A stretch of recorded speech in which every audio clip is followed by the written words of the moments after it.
Mr. Matura, for people pan mic station. Tonzi Blackstone wekuzTN. Pamunondona ndichishanta ini ndichidikitira. Shungu dzangu ndedze kuda kubudirira. Shungu dzebofu ini kuda kuona. Pese panda yemba ndigonzendikila ngirosiye tina. Saka netara tokutema nezvitina. Sade kunditsiura usikatarina. Unelaki gore rino ukapona. Silent kila ngirosiye tina. Saka netara tokutema nezvitina. Sade kunditsiura usikatarina. Unelaki gore rino ukapona.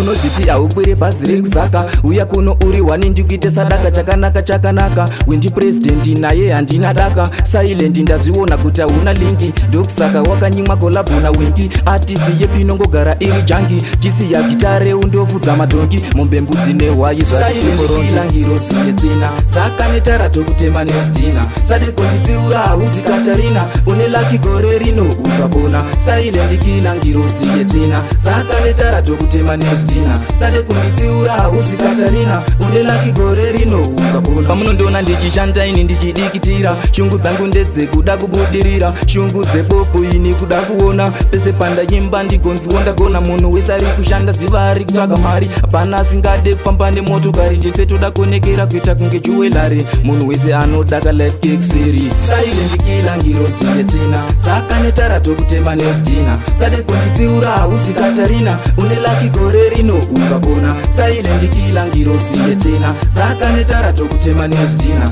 Sade kunditsiura usikatarina. Unelaki gore rino ukapona.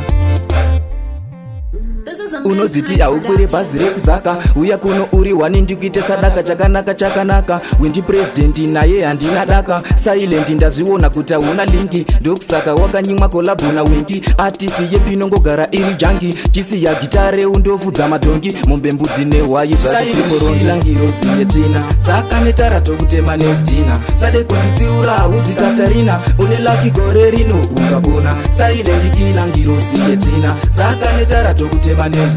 Sade kunditsiura usikatarina. Unelaki gore rino ukapona. Pamunondona ndichishanda ini ndichidikitira. Shungu dzangu ndedze kuda kubudirira. Shungu dzebofu ini kuda kuona. Pese panda yemba ndigonziwo ndagona. Munhu wese ari kushanda ziva ari kutsvaga mari. Hapana asingade kufamba nemotokari. Tese toda kuonekera kuita kunge jewelry. Munhu wese anodaka life cake seri. Silent kila ngirosiye tina. Saka netara tokutema nezvitina. Sade kunditsiura usikatarina. Unelaki gore rino ukapona. Silent kila ngirosiye tina. Saka netara tokutema nezvitina. Sade kunditsiura usikatarina. Unelaki gore rino